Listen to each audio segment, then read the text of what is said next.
Génesis capítulo 4, en busca de la esposa de Caín. En el capítulo 4, cuando vemos esta situación que es la que más nos nombran los ateos a los cristianos para poner en duda la veracidad de la Biblia, aparece mucho más de lo que realmente a primera vista podemos encontrar.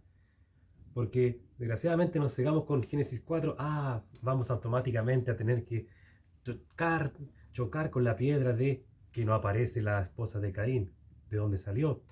Es cierto, pero si analizamos el texto, un muy buen estudio, o buscamos estudiar bien con la guía del Señor a través del Espíritu Santo, buscamos el texto hebreo, podemos encontrar interesantes cosas. Voy a compartir algunas de las que encontré en un estudio que acabo de hacer. Bueno, no acabo de hacer, fueron como 2 semanas que estuve viendo, así que veamos, interesante, ¿no? Comencemos con la historia, capítulo 4. Dice, conoció Adán a su mujer Eva, la cual concibió y dio a luz a Caín, y dijo, por voluntad de Jehová he erigido o creado varón. Bueno, estoy leyendo Reina Valera 60, pero voy a hacer algunas correcciones al texto porque lo voy a pegar a lo que es el original. Por si acaso, bueno, un pequeño análisis del versículo 1, no aparece en ningún momento una secuencia de tiempo. No es como cuando se crea la tierra y dice día 1, día 2, etcétera, hasta el séptimo día. Y de hecho el Génesis nunca es así el comienzo. Si se ponen a pensar, por ejemplo, recordemos está el caso extremo de Noé haciendo el arca y pasan 120 años hasta que llega el diluvio. Así que el versículo 1 no dice que esto sucede inmediatamente después que son expulsados del huerto. Por lo tanto, puede haber ese espacio para que en esa época hayan salido más hijos de Adán y Eva y entre ellos haya podido estar la famosa esposa de Caín. Sigamos viendo. Después dio a luz a su hermano Abel y fue pastor de ovejas, y Caín fue labrador de la tierra. Y aconteció andando el tiempo que Caín trajo del fruto de la tierra una ofrenda a Jehová, y Abel trajo también de los primogénitos de sus ovejas, de lo más gordo de ellas, y miró con agrado a Abel y a su ofrenda, pero no miró a Caín y a la ofrenda suya, y se ensañó Caín en gran manera, y decayó su semblante, su panim en hebreo, panim, la presencia del Señor. ¿Qué tenemos para destacar acá?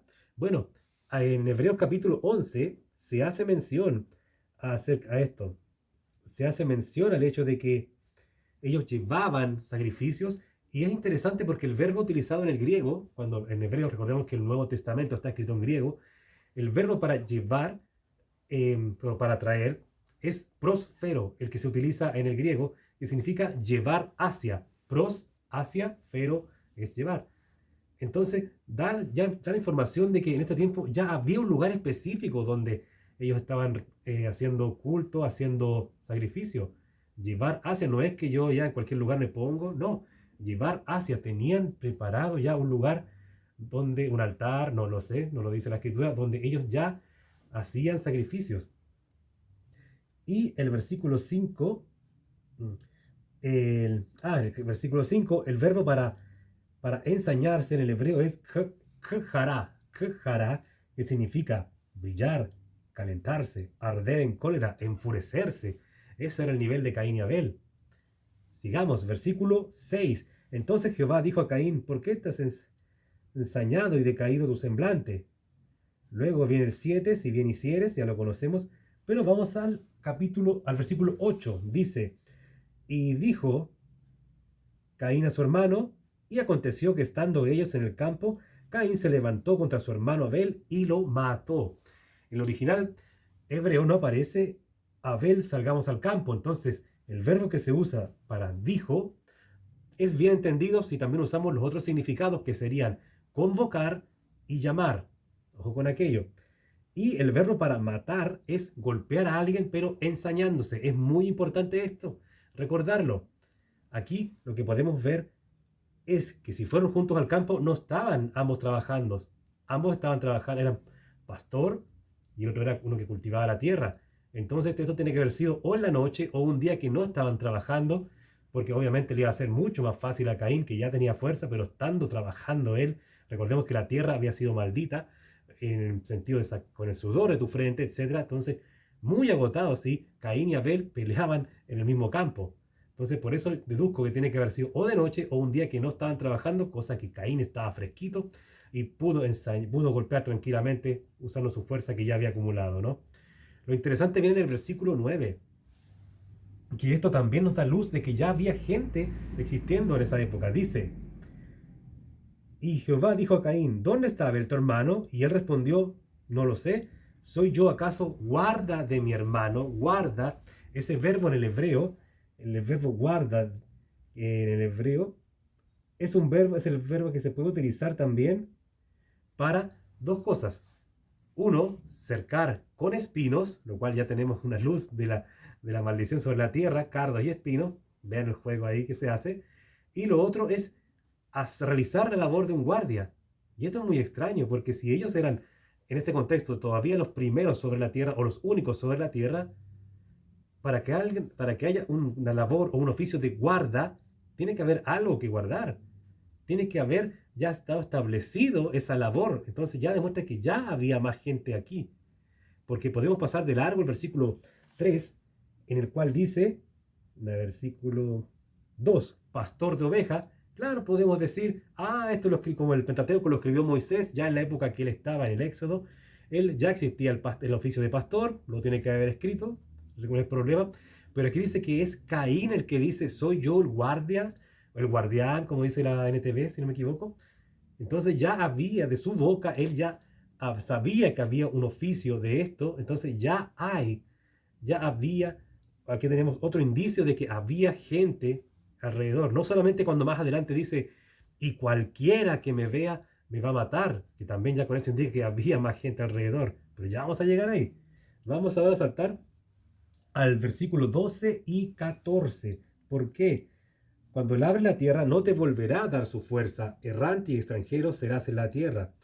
Y aquí viene toda la maldición y hasta el 14 dice, he aquí me expulsas hoy de la presencia o de la faz de la tierra. En Reina Valera no aparece eso, la faz o presencia lo omite.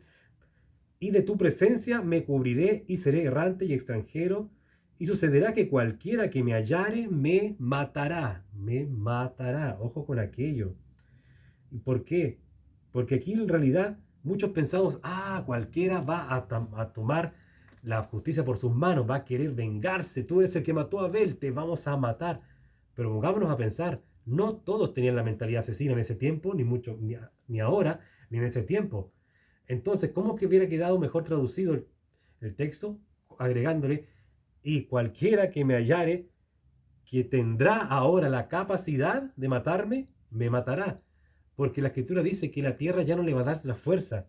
Ya no, en el versículo 12, no te volverá a dar su fuerza. O sea, el coaj en el hebreo, no te dará su vigor, su fuerza, su capacidad. ¿Por qué? Porque él fue la fuerza lo que provocó que derrotara a Abel, lo que lo matara, como dice el verbo que vimos en el 4.8. Por lo tanto, ahora, para evitar que siguiera matando, el Señor le quitó la fuerza. Y por eso que él tiene miedo ahora que cualquiera que lo halle le va a matar. No porque va a hallar a cual primero que halle va a ser un justiciero, un vengativo, sino porque ahora cualquiera va a tener la capacidad de matarlo porque como ya no tiene fuerza, él va a tener ahora estar expuesto a la muerte. Lo mismo que él le provocó a su hermano, ahora él teme que otro se lo haga. Esto es interesante. Hay muchas cosas más interesantes revisando el texto hebreo, estudiando, orando al Señor para que revele cosas. Pero más interesante que esto es el último punto que anoté. Hay muchos otros puntos que no voy a decir ahora en este estudio. Es el hecho de que Caín nunca se arrepiente. Nunca muestra un atisbo de arrepentimiento. Nunca. Y otra cosa más curiosa es que cuando el Señor le dice qué pasa con tu semblante, Él nunca pregunta cuál es su error.